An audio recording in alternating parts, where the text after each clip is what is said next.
What's up YouTube, KS Gun Guy. Thanks for joining me today. If you like what you see here, be sure to like, subscribe, and share the reviews, and join me on Facebook at KS Gun Guy. So when we talk about the world of concealed carry, there are a lot of different options out there. What you've got in front of you is three very popular styles of firearms that a lot of people, in fact, probably a lot of you carry.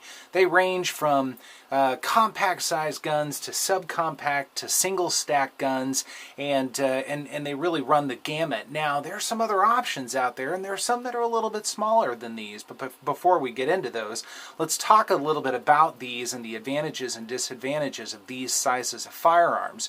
So the first gun you have in front of you, of course it is unloaded, is a Springfield Armory Mod 2, and this is the 4-inch version. And this I would classify as kind of a compact firearm. This is roughly the shape of maybe a Glock 19 or a Sig Sauer P238 compact, that sort of thing. There will be a review coming on this over the next several months, but very popular firearm, and some real advantages to a firearm this size. Doesn't have to be this firearm, of course, but this size is, it's a lot of fun to shoot at the range. It's a great home defense gun. It is a carryable firearm, so it really plays a lot of those parts. Heck, you could even compete with it if you wanted to.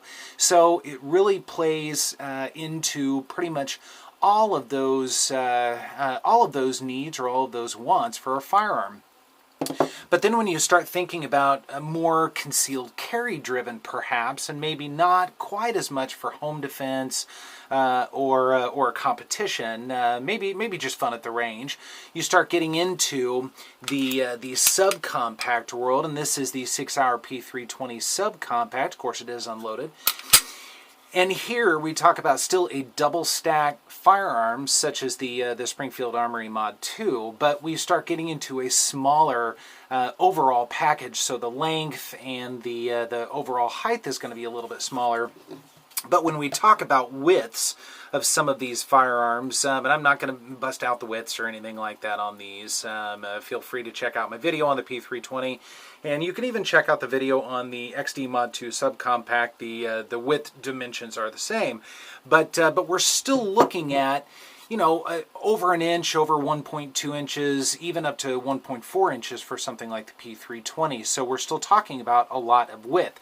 However, there are advantages to that. You certainly have your flush magazines. I'm not going to put this magazine in it. As you can see, it is actually a loaded magazine. I don't have any empty flats right now, but you've got your regular flat magazine. I'll set that aside. But then you've got something like the compact magazine, which is a 15-round magazine versus that 12-round magazine over there. And you could even throw in something like this honker right here, this 22 round magazine that's also for Sig Sauer, quite a rig right here. So there are a lot of options in terms of certainly backup magazines or just more fun at the range or whatever you're into. But again, a smaller package for that. We'll go ahead and get these guys out of the way. But then we start talking about something like a single stack firearm, and this is the PPS M2 by Walther. Of course, it is unloaded. And here we start talking about a smaller package. From a length standpoint, if we pile this on the 320, there isn't really any sort of a length advantage, and really not much of a height advantage either. But we do start talking about a width advantage, and width can mean quite a bit, especially if you're carrying inside the waistband, or you just want something that doesn't maybe pull you down quite so much. And you still have a lot of different options, whether it's a flat base magazine like this 6-round magazine, or, and again, I'm not going to load these two guys in because they are loaded. This is my current carry. But a 7 or an 8-round magazine that extends the grip a little bit. So still plenty of options with a single stack 9mm like the Walther PPS M2. But there's still quite a bit of gun there, and we have the option to go a little bit smaller than that. Welcome back. So when we talk about sizes of firearms, we can really start shrinking firearms down to where they really become comfortable, pocket carry, not only concealed carry. I mean, of course, you could certainly carry guns like these two in front of you inside the waistband or even in a holster, but you've got the option to pop them in your pocket and go out the door, not really think about it the rest of the day. So what you've got in front of you right now are two Sig Sauer firearms, the P238 and the P938. And I debated whether I was going to review each one separately or together, but I kind of thought, they're so similar in their form and function that they kind of belong together a little bit, even though one fires a .380 auto, the P238, versus a 9mm, the P938. But I'll talk a little bit about the form and function of both firearms, the things that come with these firearms, the sizes, of course. We'll go through some of those dimensions and compare them again to the single stack, the PPS M2, and then the double stack, the P320 subcompact. We'll wheel in some shooting along the way and that sort of thing. But if you're interested in some extraordinarily small firearms, these might be two options for you. Of course, I'll share my opinion about these two as we go along, but this is more really just about focusing on how small guns can really get. So P238 and the P938. So as we get into these, the very first thing that is very different about these firearms, and of course both of them are unloaded, the P238 right here, these are not going to be striker fired firearms. These are going to be hammer fired. So they're going to be single action firearms, very similar to other 1911 style firearms. And that could be a real drive or a real attraction for these types of firearms. If you're a big 1911 person and you really want to carry 1911s, perhaps you carry a full size or maybe a commander size 1911 quite often, but you want some other options, but you like that manual of arms of the 1911, well, here are some other options for you. So the P238, this is going to be a .380 auto, and let's talk a little bit about the sizes of these firearms here. The P238 first, of course. The overall length on this is going to be 5.5 inches, and that is including the beaver tail right here. The height is 3.9 inches. So I mean, we're already really talking about basically a hand-sized firearm, and I've got kind of average or large hands. The width on this is 1.1 inches. Now, when we talk about width on something, this PPS M2 is a little over an inch as well. So we're not necessarily getting much of an advantage as far as width goes, but really when you start talking about an inch or less, that's a pretty thin firearm, and you can't get a lot thinner than that. You can get a little bit, but not a lot thinner than that. The overall barrel is 2.7 inches. The weight is 15.2 ounces. Again, when we start talking about weight, when you get into something like the P320, which is well over 20 ounces, I can't remember specifically off the top of my head, 23, 24, 25 ounces, something like that. But that's a considerable difference, especially when you talk about putting something in your pocket. So 15.2 ounces is pretty darn light.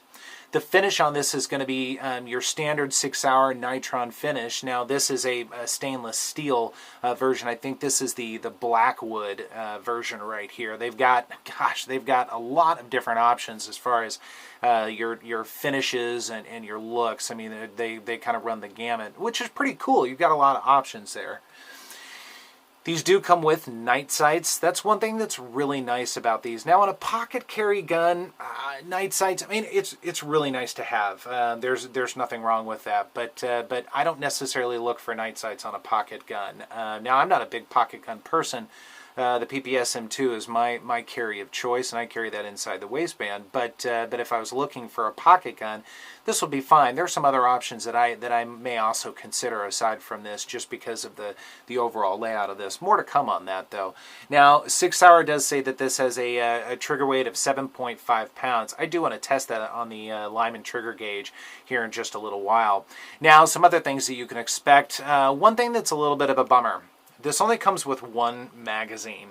I spend a fair amount of time harping on value, and when I think about value, one criteria is how many magazines you get, and two, I think, is bare minimum.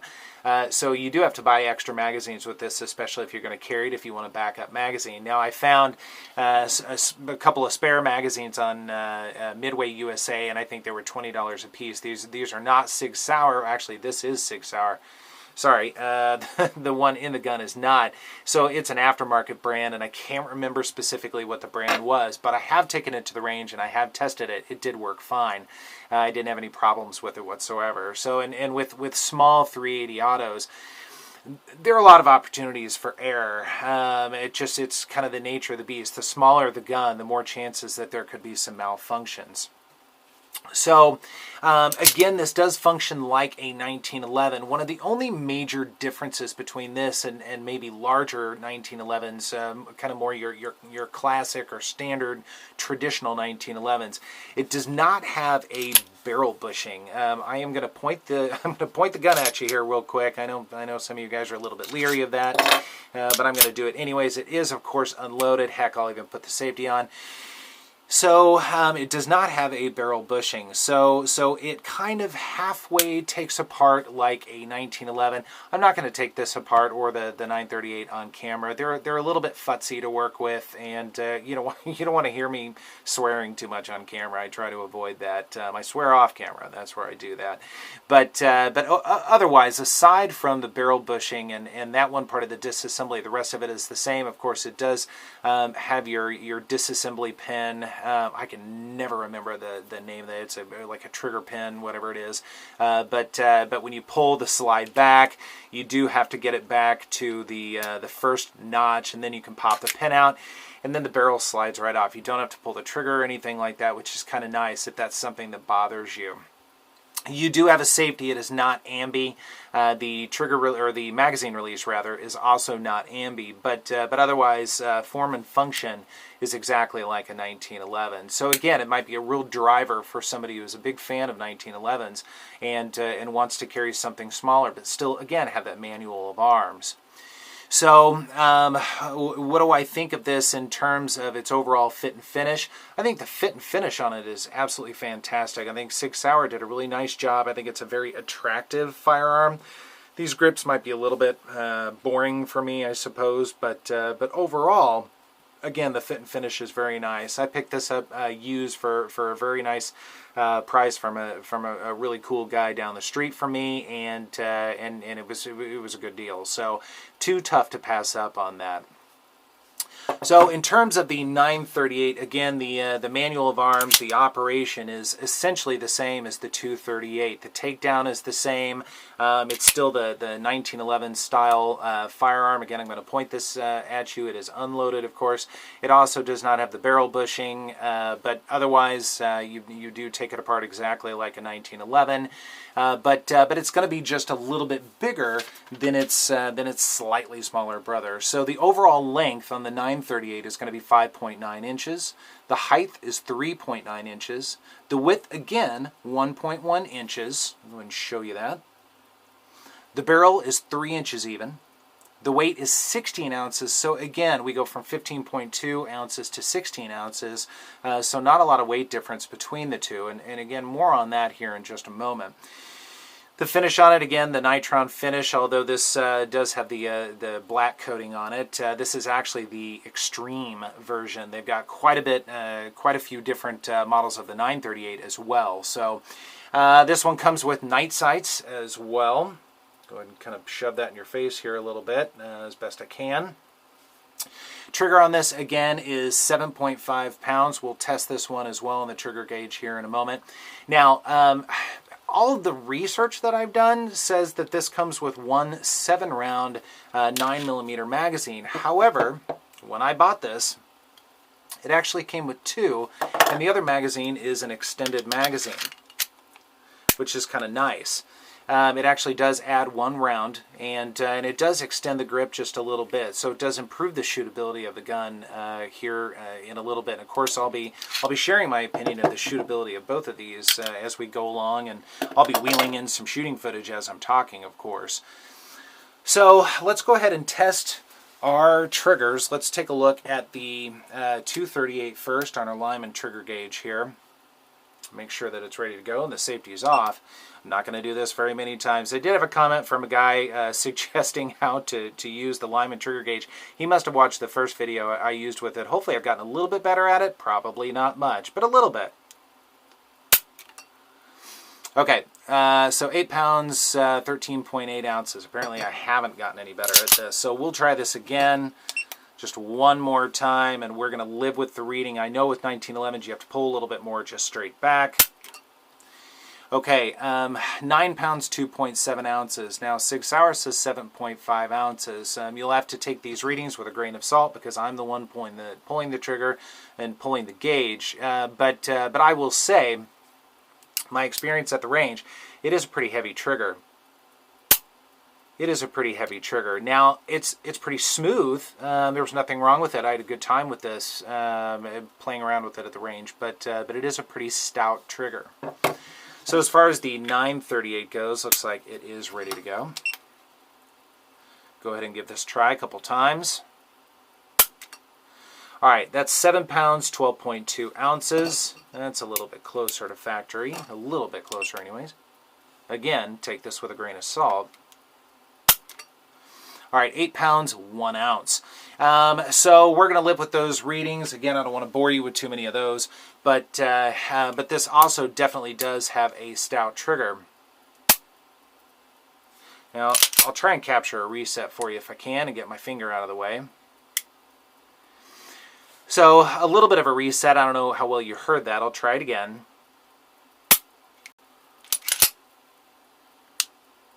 So it does have a nice audible reset. So this is reminiscent of a lot of different 1911 triggers that I've shot over the years, with one difference. Both of these guns are significantly heavier. Most 1911s are known for having relatively light triggers or extremely light triggers, depending on whether it's tuned or not or anything like that.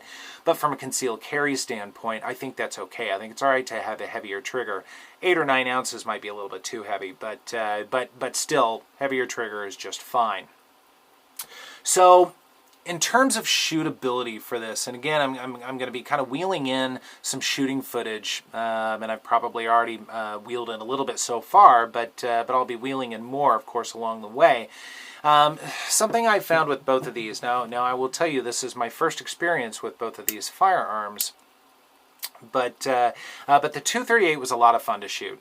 You know, 380 auto is pretty low recoiling, even in a just barely over 15-ounce firearm. It's certainly very manageable, and if your hands aren't too big, I mean, as long as you can hold the gun, it's not too small for you. It's a delight to shoot. I really like this gun. Again, if I had this and several other 380 autos to choose from, I don't know that I would necessarily go with this one. First, one of which is because of the price point. These are a little bit more expensive. I'll be wheeling in the MSRP below here in just a moment, but these are a little bit more expensive.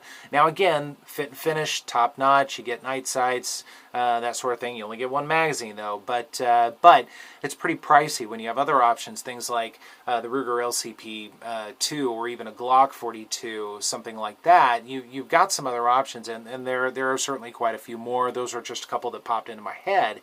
But again, it is a lot of fun to shoot at the range. I had a good time with it. Now, in contrast with the 938, the 938's a little bit different because it's basically the same size as the 238, and it's not even an ounce heavier. It's a different experience. Now there's a little bit more to grab onto. The grip is just a little bit larger than the 238 in its overall dimension, especially its width here because of the bigger magazine for the bigger round. But I would classify this, and you're going to laugh at me, you're probably going to give me some trouble in the comments, but I would call this a little bit more of a wrist snapper. And what I mean by that is there's a fair amount of recoil. This is definitely not a gun that I would recommend for first-time shooters or someone that might not have pretty strong hands to be able to wield this type of weapon. I found that even with the best grip I could get on this, it really wanted to try and get out of my hands, especially my supporting hand. There were quite a few times where my supporting hand would kind of end up, it would start here, my normal grip, and this is actually my normal grip here, just kind of like this, and my left hand would kind of come off the gun just a little bit. So it was really trying to hop out of my hands. So this is not the kind of gun that I would consider fun to take at the range. It kind of beats you up a little bit. And these grips, although these grips are great, they're G10 grips, and there's quite a bit of texture here, and there's a little bit of texture in the back strap, and there's even texture in the front, much more so than the 238, which just has those line serrations on it. It still wanted to get out of my hand. So although the fit and finish on this is fantastic, I think it's a good looking gun, I would opt for almost anything other than this, just because I like a gun that not only is maybe pocket worthy, but I want something that I'm going to have a little bit of fun with at the range. Now when you get into this size firearm, I don't think there are very many that you could shoot 300, 400, 500 rounds in a day without feeling it, but this one's a little bit overwhelming in my opinion, and this is just an opinion. You may find that you get a very different experience from this. You may have one and think it's the greatest gun on earth. Nothing wrong with that at all. It's a great gun, just not for me. And in terms of value, these range anywhere from really $650, $750, almost $800 new, depending on where you look. So it's at a pretty high price point, even though you do get, again, the Sig fit and finish. It's a very nice, very attractive firearm, and the night sights. In this case, you got 2 magazines. Again, my research showed that it was 1 magazine that came with it. Mine came with 2. Maybe they changed it. I don't know. But there was a little bit more value in that, which is good. But for that kind of money, I struggle spending that much on a gun like this. So kind of a lesson learned there. One feature I did forget to point out to you, and I don't want to walk away not doing it. With most 1911s, when you put on the safety, you cannot actuate the slide. Both of these guns you can. The safety is on right now, and I can still rack the slide. So kind of a unique feature there. You can still manipulate the firearm, but you cannot shoot it. So just kind of something to keep in the back of your mind. So enough gabbing about both of these guns. Let's go ahead and take a look at a little bit of shooting at the range.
All right, welcome back. I hope you enjoyed that footage at the range. So just really quickly, I don't want to spend a lot of time on this, but I do want to give you a little bit of an idea of size. And I'm only going to use the 938 because it is a 9mm. The 238 will be just a little bit smaller, but it'll be pretty much the same idea. And hopefully you can see that pretty well. The PPSM2 is significantly larger than the 938. I mean, it really is. I'll put this butt to butt here, and if we do butt to butt, not counting the beaver tail, I suppose I ought to put that in front here. We've got almost an inch of difference in length. Now, if I count the beaver tail, it's really more like not quite half of an inch, but still a significant difference. And we're talking about a little bit more than 1/4 of an inch from a height perspective. But again, from a width perspective, there's no difference. So width isn't necessarily a consideration when you're talking about a gun that small. Now when you start wheeling in something significantly larger, and it's funny to say significantly when we're talking about a subcompact firearm, but again, the dimensions between the P320 and the PPSM2 are very similar, so we're going to get pretty much the same results when we stack the P320 subcompact up against the 938. I'll go ahead and do beaver tail to beaver tail here. And we're talking a little bit less than half of an inch, perhaps. And from a grip standpoint, we're talking a little bit under an inch. Now, there is a little bit more of a difference in the grip, but we're talking about a 7-round 9mm magazine in this versus a 12-round in the flat magazine in the P320. So there's going to be certainly some round count difference, and of course the P320, you can jam a 22-round magazine in that. You really can't in this. I'm sure they make some after-round magazines that probably stick down, you know, an inch or 2 or 3, whatever. But really, from a practical standpoint, again, the P320 certainly has an edge, at least in terms of capacity, and I think in terms of shootability as well. You can really shoot that one all day long, and even the PPSM2. This one you really can't. So from an opinion standpoint, and this is merely opinion, I think they're both beautiful firearms. I think Sig Sauer did a great job in accomplishing a 1911 style firearm in a very small package. In terms of shootability, the P238, it's a pretty fun gun. If you have an opportunity to shoot one, I'd say definitely do it. Now the 938, and go out and shoot one of those as well. You may find that it also is a little bit harder to manage, so to speak. And I'd love to hear your thoughts on that. You may feel very differently. You may say, KS, you're nuts, man. This gun is fantastic. It's the greatest gun since sliced bread.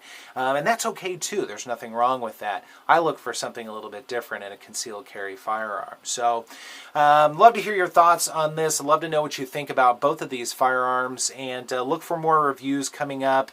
I'm excited about some upcoming content for you, and otherwise be sure to like, subscribe, and share, and I'll see you next time.